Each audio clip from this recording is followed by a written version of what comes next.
Did you take a drink yet? No. You need to take a drink now, okay?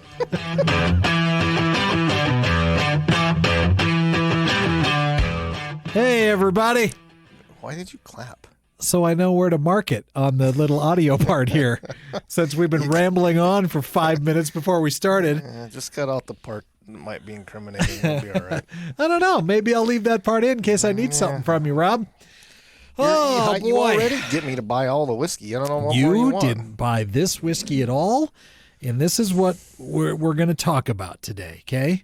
We're going to talk on this little episode, well, we're going to talk about a few things, but we're going to get into, because it's festival season for us, apparently, right? We've got beer festival season. Right, and then coming up in March, it's whiskey festival season.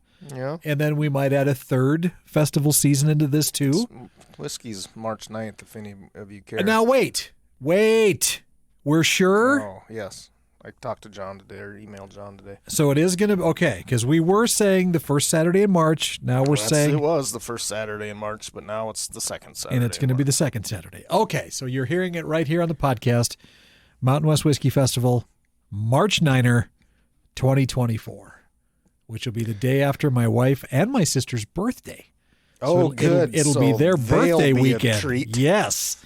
It'll be their big birthday weekend for that whole thing, which will be fun. Didn't we actually have it on their birthday? Yes. One of the first ones? Yeah, they did. We had a March 8th one. It seems like maybe a sister didn't really make it all the way through the event. There was one year my sister went hard when she got there. We're going to talk about this when it comes to festivals. Rookie move. She went hard, said, I got to go upstairs to the hotel room. Promptly dropped her phone in the toilet and then fell asleep till about 7:30. Got up and she's like, I'm ready to go. And it's about over. Yeah, well, she had a good hour and a half left of it. So maybe that's how you do it. Maybe that's better than me, because usually if I would have been hitting her hard and then made her up to the whole room to do whatever, there's precious little chance that I'm coming back down. You wouldn't have made it back down the ladder? No. That's I was thinking about this because this last weekend I went to a charity event that was called what? Shoots for Charity. Shoots for Charity. Is that it? Yeah, I believe. It's a big deal. It's a big charitable event. And at this one they had a whiskey, wine, and whiskey and wine tasting, I guess. They had a couple of cognacs in there too, which was weird. So wasn't that kind of a blend of whiskey and wine? Or is that brand? No, it's cognac. Yeah. I didn't pay much attention to anything past the whiskey. Is cognac distilled wine, or is that brandy? No, it's distilled brandy, isn't it? Isn't it brandy that's? I don't know. Yeah, we have no knowledge of cognac because we don't drink it for sure. My knowledge ends at bourbon, and even that's spotty. So it was. They had I would say anywhere from 20 to 25 different types of whiskey and bourbon on their little tables. There was Cask and Cork was there. And the Pendleton went first. Right. Cask and Cork was there, Republic was there, and Southern distributors were there. And they couldn't have been better people either. All of them at every table were just fantastic. The whole group was. No Johnson? No, because there was only 3 tables of setup. And I didn't see anybody from Johnson there that I remember. Anyway, so I need to know how they got the Jack 10. Right. They had Jack 10. They had Remus. I told you to stuff that in your pants and leave right God, now. How'd that go? I wanted to so bad. How it went is I came back with this, okay, which was still nice. He came back with 2 shots of Woodford Double O. Right. But I want to thank Republic for giving me this bottle as I was walking out the door. She said, here, take this, and next time you guys are podcasting, that's you can drink this on us. Super generous. It was very generous. Rob, you're being a little. I know I wasn't there, so no, they were. That's like a little I said, snarky. I love you, Republic guys. Yes, they were all fantastic. Could have left a little more in the bottle. Is all I'm saying. Or you could have just slipped that Jack 10 right there in my satchel that I had because it was a cowboy event, so you carry in saddlebags. I do when I go to events that feature a lot of cowboys. It was in a very small town near where we live here. But there was probably you lost me at saddlebag. There was probably $100 million in that whole room too. All I had pictured in my head was you walking into those gull wing bar doors with bad music playing in the background, carrying saddlebags over your shoulder. And I had cheeky chaps on. Oh my God! Now it's a Village People video in my head. But they had like a Barrel 16 year. They had the Jack 10. They had the Remus. They had the Pendleton 20 year that was on the table. How was that Barrel 16? The Barrel 16 was delicious. It was the Dovetail 16 year, and it was fantastically good. You and I, we have our favorites from Barrel, and then one that everybody loves that you and I don't particularly care for, which is the Seagrass. The Dovetail was good, though. Yes, and that Amberana, which we did on the last week's podcast, which was also very good. You liked that one more than I did. I did, so much so that you told my wife to go get one of the last bottles they had for our anniversary, which I can't thank you enough, Rob. That was a smart call on your part. You claimed that you would buy one, but when she called, I figured I might as well. I wasn't sure if she had forgotten our anniversary and that's why you got a call, or if she genuinely was interested in getting me something cool. So I don't know. I was super confused because the call came from inside the building, and it came up oddly enough as your name. Right. And then when I'm like, in my head, I'm like, what the fuck? We're both here. Why are you? And then usually, even when you text me inside the building, it's bad enough since we're both here, which you did today. Well, your office is all the way down there. I didn't want to walk all the way down there. And so I was so I answered the phone just kind of snarky. And then I hear this beautiful angel's voice on the other side. And she's like, Rob? Like, okay, honey, I'm an asshole 90% of the time. I mean, the way that I did Trust me, the next time you get a call from her, it won't be like that. Okay. Okay? I guarantee you. Well, then I'm not calling her by her name. So, yeah, I got a great bottle of that. But anyway, while I'm at this event and I'm seeing that, the stuff that they had on there, which was laid out, it was all stuff that I would expect or would hope rather to find at a small event like that, right? I mean, it was pretty impressive. When I saw the Jack 10, I was like, wow. The stuff you sent me the picture of, I wouldn't have guessed for, small town. Right, exactly. Charity event like that. They came to play, sounded like. But what was so fascinating about this to me, and why I kind of want to talk about festivals in general, is that the people that were there, you could tell, were small town beer drinkers, right? If they went to a whiskey, they went to Crown, they went to Pendleton, they probably drank a little Jack Black, right? A little Black Velvet or Lord Calvert. So it was interesting Canadian to watch, and a couple people would come up if I had a glass of something, and they were like, well, what are you drinking? And it would be Jack 10. I'm drinking Jack 10. What do you think I'm drinking at this thing, right? And they're like, well, is it good? And when I heard that, I'm thinking, well, everybody in the circle of us doing this podcast and everything, the people we talk to, we know it's good. We know it's an amazing whiskey. But even if you don't care for it, at least you know that it's just damn near impossible to get. But to people that were going to festivals in a small town like this, they have zero idea. So you're saying we don't have a bunch of listeners in Bell? No, I don't. No, I don't. Well, that's probably true. But it just got me to thinking about how when people come to festivals, sometimes. Not you and I, because we're really still learning compared to the people that we talk to and that we associate ourselves with, that are still light years ahead of us in knowledge of a lot of this stuff.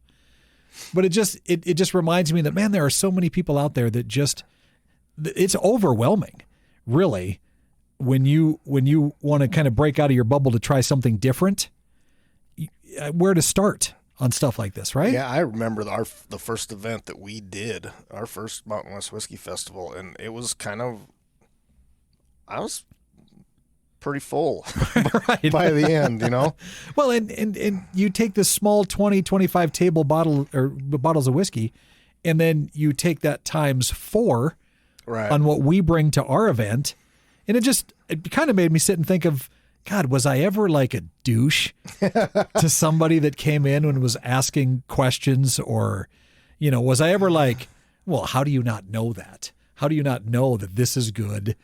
What this tastes like? I don't think you and I have ever done that, but then I'm wondering do people? I suppose. I'm guessing that we probably have, especially in those early years of doing this and doing the event.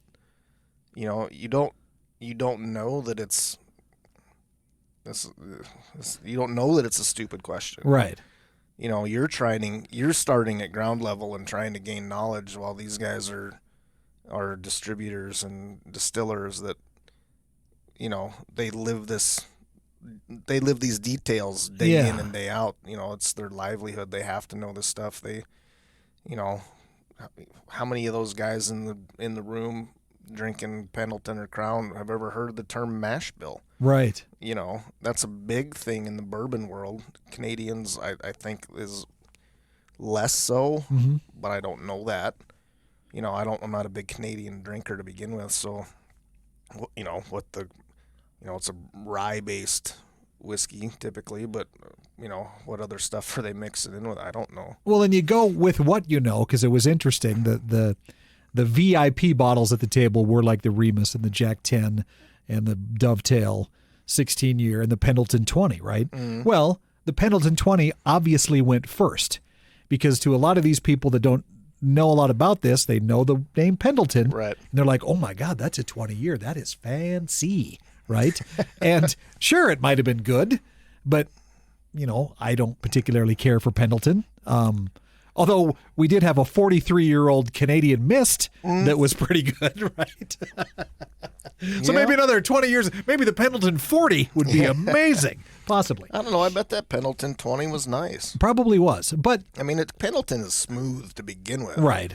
And it's easy drinking, and it goes down smooth, and it doesn't burn, and it's got a decent flavor to it. It's just not a very strong flavor, in my opinion. I don't know. I wonder how the extra...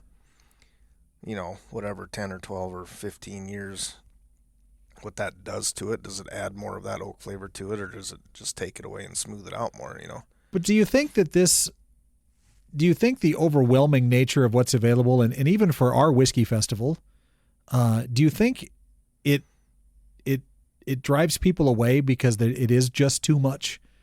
There's, you know, I mean, even looking at these small tables that were there with what was on there, and being pretty amazed by it. And I think, well, again, we take that up times 4 or 5 at our event. Right. And do people not come to Mount maybe, West because it's overwhelming? Or are they not able to enjoy it because it's so they get a ticket thinking, oh, this is going to be cool. But then they walk in and they're like, oh my God, I don't even know where to begin. There probably is some of that. I sure hope that any beginning whiskey drinker doesn't feel that way, though, because the camaraderie throughout the people in the whiskey world is pretty overwhelming. You know, they're super friendly and willing to share knowledges. No, sure. Not from us. We don't do it. I went to the University of Nebraska, where the N on the side of the helmet stands for knowledge. I hadn't heard that before. Is that an actual joke? That is a joke. All right, that's pretty good. And I didn't go to Nebraska. No. But so I would hope not. I mean, if people are out there that are thinking about getting into the whiskey drinking world, or the brown liquor, as one of my buddies calls it, an event like that would be great. The other thing you can do is like beer drinkers do at craft breweries, is go try a flight of whiskey yeah, there you go. At Windsor or somewhere similar that's a nice whiskey bar. And in some place it's kind of knowledgeable about it too, which they definitely are there. Well, that's why I went to this do's and don'ts list that I came up with, because we have but when you hear this, you may hear this episode a couple days before our beer festival, which happens November 11th, or if you're listening a couple months down the road, we will have a whiskey festival coming up. So. Like on a do list for going to a festival is obviously research the festival first. Know what you're getting into when you go. We have on our websites for Mountain West Beer Fest and Mountain West Whiskey Fest, we'll have the list of what's available. On the Beer Fest side, we have a list of the brewers. I don't know that we have of every a beer. real accurate list of what they're bringing. On the whiskey side, it does take up until damn near the last minute for us to get a 99% comprehensive list of what whiskeys are going to be there. Right. And there's always one that didn't make it on the truck, or ones that we added in to make up for it or whatever. But yeah, research what they're going to have, and then I think you have to formulate some sort of a plan in your head, because with 200 whiskeys, Chances are, unless you're really good, you're not getting through them all. We were talking about if you could take sips of 210 beers, how much would that be, and could you theoretically do something like that? And we figured out it'd be about 100 ounces, right? Yeah, I mean, it'd be like a case day in college. It wouldn't be that bad. So you could probably go through 210 beers a sip at a time.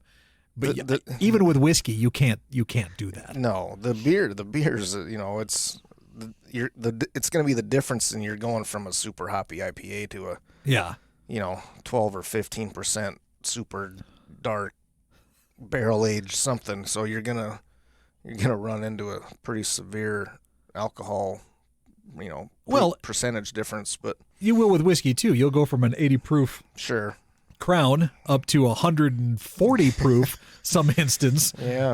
Go try the Coy Hill. Right, there we go. It'd be fun. Hydrate, of course, is something you got to do when you're at a festival. Well, that makes sense too. Drinking a little water between each sip just to help clear your palate. So, I mean, you're getting a little cross-contamination there, but especially if you're going from a super peaty scotch to a bourbon. I mean, that you'll be tasting that peat for the rest of the night. It's going to help your headache the next day too. Designated drivers, obviously, if you can do that, of course.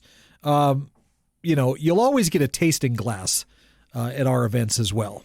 No matter, what ticket, if you just get general admission or if you get the VIPs. The ones for Whiskey Fest we use for the general admission are the I don't know what they're called. They're not the Glencairn.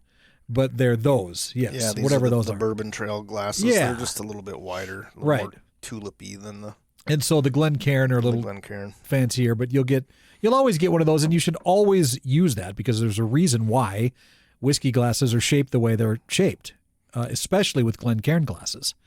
It is to enhance all of the stuff that comes out of that. Yeah, it helps with the aroma, helps on the nose. I mean, it's no different than all the different shapes of glasses for wine. Right. I mean, I've never been a white wine drinker, and I'm especially not a Chardonnay, but if you put it in a Chardonnay glass, it's amazing how much it changes your experience. Is it really? It is. I don't drink wine at all. It is dumb how different it is. No kidding. Like drinking a Chardonnay out of a Pinot Noir glass, to me, it always tastes funny. It noses different. But you put it in a Chardonnay glass, and it tastes like, I think, what good white wine is supposed to taste like. You recently have started drinking almost everything we drink on the show here out of a Glencairn. Yeah, or the bourbon. Or the Bourbon Trail ones. And I always specifically use the Glencairn for scotch if I'm drinking that. But I have, like you, started to put bourbon in it.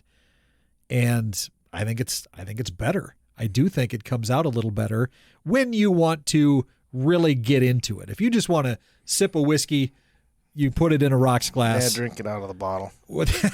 Just tip that. Well, I don't have those kind of nights anymore, Rob. Why do you need the water to keep from getting a headache in the morning if you don't have them kind of nights? Well, like twice a year I have those kind of nights. Okay. Spit buckets this week. Should also be utilized. You don't have to swallow the sample. You do if you love it. Maybe, but if you really want to, if you want to experience a lot more, just don't swallow it. It's the bird of love. No, don't. Nope. We're not going to do that. No way.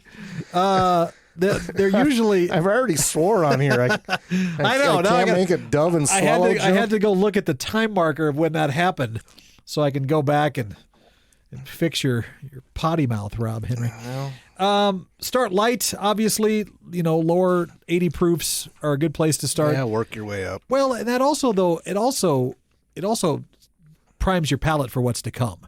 We've talked before about when you start to do whiskey tastings and you start to get into some of the higher end whiskeys, get your mouth ready for it. Your tongue needs to be prepared for it. Because if you're pouring 125 proof something first, well, it's going to burn. Yeah, absolutely. Well, yeah, we did that when we were helping some of our folks pick barrels too, where you go in there and the first sip of the samples that you're taking, if it's the first drink you've had, it's going to be hot. Yeah. You're probably not going to like it. Right. And then as you move around the table and come back to it, you might really, really like it. But if you prime it a little bit, it just helps. That is, yeah. So was it the victim of the first pour? Right. Or something like that? Yeah, that's one of the best off-the-cuff lines I've ever heard anybody say. Yeah, that was at one of the barrel tastings. Yeah. Or sampling barrel pick deals, wasn't it? A victim of the first pour. That's what you want to prime the rest of your night on, is that first drink in your mouth. Yeah, it's something light, something not super complex, just enough to get the tongue tingling. And don't ever be afraid to ask questions. That's the whole point of these festivals, too. It's to come and try some things you've never had before, but also to talk, because almost everybody there is an expert on what they're pouring. We have some people really that making my back feel better. Does it help? Yeah, that's what I'm going with. Respect the staff too, that's working hard.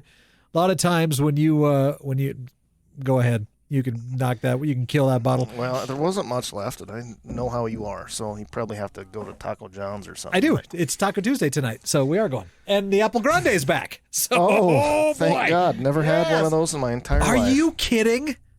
No, it sounds gross. I'm all for the tacos. A deep fried cinnamon tortilla shell, right? Flaky, crispy crust, covered with an apple pie filling, cheese on top of it, and then the Taco John seasoning sprinkle. Rob, I know it's weird, right? We're going to Taco John's some point this week, then, okay? And you're going to get one of these. So stupid that they took it off the menu and they only bring it back once, for 2 months out of the year. I hate that. Churros are weird too. I don't like churros unless they're an ice cream. Then they're really good. Anyway, now I'm just super hungry. He's drooling over here. Yes. Again, going back, respect the staff when you're out these, because a lot of times there's going to be people getting half lit at these events, right? And some people can't handle their liquor. And you referenced it a second ago that most of these people are experts, but certainly not all of them are. Right. Some of them are just hired to do some of the pouring, and there's hopefully tasting notes that not all of the people that we've ever dealt with are they aren't familiar with that beer, or they're not familiar with that whiskey. It's just a fact. Yeah. Not all of the master distillers show up from every one of these whiskeys. So if they don't know the answer, there's always the Google. Right. There's Google, or you can go to, there's a lot of people that go to these events do have a passion for it. And so they are knowledgeable about it. And you can always find Troy. Yeah, you can find Rob and I, and we'll point you to somebody who knows a lot more about it than we do. We won't be able to tell you anything. No, but we know the people who do. Find the guy. Some don'ts when you're at a festival. Don't overindulge, obviously. I mean, you got to really pace yourself when you're doing these sort of things. You want to try them all, and you get super excited, but you just have to know your limits going into this. One thing that I've on this list that I've noticed at whiskey festivals or beer festivals, but the correlation didn't come together in my brain. You'll get a lot of people, men and women, that will throw on as much cologne as they can throw on when they go out to events like this, right? First of all, you should never do that. And secondly, you should never, ever do that at a whiskey event. Right. Your bodily scents need to be subtle. Whether it smells good or bad, they need to be subtle. Yeah. All right. I'd rather have slightly bad than overly good. Well, because scent is such a big part of a whiskey festival. Smelling what you're getting is huge. It adds to the whole experience. That's why they shape glasses like they do. Hey, Rob, where'd you go? Well, I was over in the corner smelling my whiskey. Well, I guess that's better than what you could be smelling over in the corner, I suppose. And I'm the one that's not supposed to go there. Right. You're not. Another thing, this was a list. When I came across this list, this kind of made me laugh. Because we are the ones that put Whiskey Fest together. We are the one that sets the price. And yes, we'll be honest, ticket prices do tend to rise. Yeah. Almost every year we do this. Well, we're also adding. Exactly. I mean, like you said, what did we have, 220 last year? At least. There was at least that many. And that's, whiskey. That's, you can't get through the whole thing even if you tried. But we hope that adds to the experience. And then we want to include the food, and all the different levels. We want to make sure that when you're there, you're having a really good time, right? So one thing they had on the list of don'ts when it comes to these festivals is don't complain about the cost, all right? Because they can be expensive. They are expensive. There's a reason why they have to be expensive. We don't really do this because we think it's going to make us, it's going to help our quarter, right? Right. That has nothing to do with that. Well, I mean, obviously, we are in the business of making money, and Right. even the event that you were at was in the business of making money for a charity, and certainly it's a for-profit deal. Right. But I think you can measure the cost against what you get for it. Oh, absolutely. There's been whiskey festivals that I've been to that I look at the price tag and it's $100 or $120, and you get 10 samples of maybe 50 things that they have. Well, yeah. And I think you're thinking of one specifically. Yeah, the very one specifically that we both attended. But then you look at ours, and not to toot our own horn, but a platinum ticket is what, $200, $190, and you get to taste whiskey that you can't hardly find anywhere. Right. I mean, not that it's impossible to get, but there's not very many of us that have a bunch of this stuff exactly. sitting in their basement, and it's the one opportunity, or one of the few opportunities in a year that you get a chance to try some of these things at even at his $600 bottle of Boss Hog. Right. Holy smokes.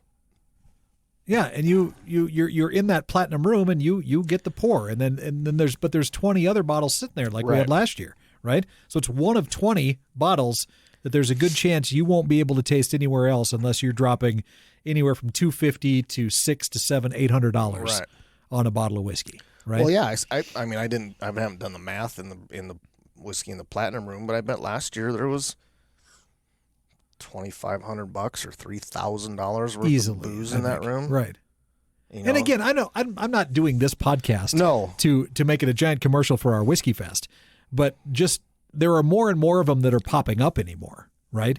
Small ones. I mean, we've had great success with ours, and so you will have people that'll emulate, and I'm all for it. I mean, do it. Yep. If you can put the festival together, hell, you and I will be there if we can. Yep. There's one this weekend that I would have liked to have gone to, but it is with our beer fest too. Yeah, right? that's a kind of a kick in the teeth. I wish they'd. I mean, not that I can tell them when to do their event. Right. But try to space it out a little bit. Look at a calendar.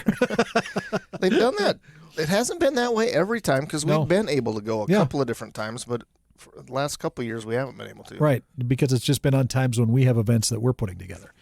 Anyway, that's just I thought it was interesting to see, just how some of these local festivals are becoming, and what's good about them and what's bad about them, and what you can do when you go to make it more enjoyable, right? The big thing that I learned from that one last weekend was there are people that don't know a lot about this stuff, and it's kind of fun to have them turn to you to be like, well, what's good, or what do you like, or why is it good? Well, I know, it kind of sounded like you were Vanna White at this. I felt it a little bit. I really did. Just imagine how awesome it would have been if I was there. I was so happy you weren't. Because it all would have been about you the whole frickin' time. Really? And so I got a little bit of attention at this one. And I was kind of happy about it. I'm the radio announcer for 30 years, so I'm a big deal, and Rob gets a little attention. Well, he does. So every time we go. I'm far more personable. You're always the one they notice first. I'm like, I'm taller. Better looking, more personable. Okay, easy. I'm not going to go down that road. Yeah, the fat guy looks approachable. Let's go talk to him. Now wait. I wasn't thinking that. God. Whatever. I did see another list, because every week there's a list of something when it comes. Somebody won an award. This isn't an award, but I loved this one because I really love that you do all of the research, and I just have to come in here and drink. Well, you were having a day, so you could just drink. I'm finishing it up with somebody's neck here in a minute. As soon as this is over. I hope that person's gone. You better hope. Because I think I know who it was that broke that knob over there. Where's Mitchell? Yep. But I think he's already out of here. We talk, or you always seem to see, all these taters that chase their unicorns when it comes to whiskey, right? Yeah. All of the whiskey chasing that goes on. But nobody seems to ever talk about all of the good stuff that's available in almost every single liquor store that you can go buy right now. And stop chasing all this stuff, right? Right. But maybe this is just for beginners and getting it. I like the one that's like, hey, what's your go-to daily drinker, and there's people out Eagle Rare, E.H. Taylor. I'm like, fuck, are you getting How this is that- every day? Right. How is that even possible? That could be your Unless daily you're buying drinker? this stuff by the case 3 times a year. This was a really good list because every liquor store except for like 1 or 2 that we were talking about before this, you can find all of these. The one we're drinking and have been drinking is the Woodford Reserve Double Oak Kentucky Straight Bourbon Whiskey. Tricia from Republic gave me this bottle as Tricia, I was leaving if the you're event. listening, I tried to find your contact information through Pete, but he hasn't gotten back to me. So Yeah, we need to message us or Okay. something since Houston was there. And It was met you my and fault actually that I didn't get any your of information. I got a little overwhelmed because people wanted to talk. And I was about where my social meter was just about to run out too. So Yeah. I needed to kind of get out of there. And then she handed you booze, and then you still And said, then I got giddy. And then I was like, "Oh my God, look what thank you." I'll remember who you are. And then I ran off. But yeah, this was a list of the best bourbons that all liquor stores sell. I honestly forgot. It's been a while. I've got some of this on my shelf at home, and I forget how good it is. Yeah, this double oaked, it's, I don't know doesn't have an age statement on it. Does it? No, it doesn't. I don't know. But it's finished again in an oak barrel. Yes. Right? What is it? Slowly toasted Yes. at the finishing barrel, right? Right. And so this Slightly is charred. Oof, it's flavorful. It is so good. I don't drink a lot of Woodford. I don't know why I overlook it, but I do. And then when I drink it, I'm like, well, why did I overlook this? Why didn't I? Why don't I have a bottle of this or two? This is one that this doesn't matter. This is one my wife goes to. Oh, really? When she drinks bourbon, she Okay. likes Woodford Reserve. She likes the double oaked. And that isn't to say that it's a light whiskey by any stretch. It's super flavorful. Well, it's I guess as far as proof goes, it's 90. So you're still, you're still 10 degrees above what you would normally get out of a Jack or You're whatever, still but flirting with it. yeah, a little bit. Michter's is another one that they have on the list. They're small batch. Again, these are the best bourbons that all liquor stores sell. Well, there's a lot of small batches and single barrels on here that But I see them everywhere. I see all of these. The Elijah Craig small batch. I find that one in almost every shelf. the Elijah Craig small batch is really good too. The Knob Creek small batch. The Four Roses small batch. Four Roses, I didn't realize how much I really like that. I just had some of that in Brookings over the weekend after the football game, and my daughter, God bless her heart, was buying, Wow. yeah, I don't know. And I said, I'll take a snort of that Four Roses. And the gal behind me started laughing. A snort? I'm like, all right. Yes, lady, a snort. Yeah. Okay. Just give me a snort of that small batch. We're good. The Evan Williams Bottled and Bond is on this list. Yep. The Jim Beam Single Barrel. Now that is one that I haven't had. The George Dickel Bourbon Whiskey, the handcrafted small batch. This is the 8-year George Dickel. That I always consider George Dickel to be more of a bottom shelf, but I don't think I should anymore. Should I? I haven't had a lot of experience with See, me neither. The only one we ever drank the George Dickel. was that Didn't we all pick a barrel? Tabasco, or not the we had Tabasco, the Tabasco one. Yeah. Which was actually, it was pretty good. Again, you're not going to drink it very much, but it was good. Jack number 7 is on the list, and then Russell's Reserve Kentucky Straight Single Barrel is also on this one. Russell's Reserve is a tasty one. Yes. So those you can find, according to this list, in all liquor stores. And yeah, there isn't, aside from maybe the Jim Beam, I don't think there's anything in here I would, and the Knob Creek. I'm not a Knob Creek fan either. Only because one of the first, Ryan blew it for us. one of the first get-togethers we had with Ryan and Dan, they bring down their barrel pick, and it was 140 proof. Yeah. And they're like, no, this is smooth. This is good. I took a sip, about threw up on the carpet because it was so hot. Oh my, it was so hot. And Ryan drank it like it was a glass of water, and he just absolutely loved it. I remember I came back in with some ice and he goes, oh, you like ice. Very condescending Yeah, tone. yeah, in that it one. was. Yeah, so I'll never forget that, Ryan. So you're on the list. Knob Creek was kind of ruined for me in that sense. I've since had it again. I mean, not that specific one, but it, I can drink it hotter now. So it's. And I'm not getting gonna- better at it too. I'm so proud of myself that in a lot of instances, I'm not adding water or ice to any of this anymore. I mean, I'm going to go back. I have to. I got to go back to keep doing that. But I'm trying it first, even trying to get through a half ounce or ounce of it before I add anything to see what I'm missing. And I'm finding that I'm generally liking it a little more just as is. That's what I've told. This is Brookings again, and I was talking with some friends that aren't really of the brown liquor persuasion, and I said it's starting out, right? I mean, it's you pour a whiskey water, and then you pour whiskey over ice and let it sit for a minute, and then you slowly wean yourself off of the ice and the cold and the water, and then it's a 1-to-1 or a 1 to a half an ounce of water, then soon enough you're just drinking whiskey. And I get with you, it's the water releases the flavor and the aroma. It certainly does. It certainly does, but just to be able to drink it neat is.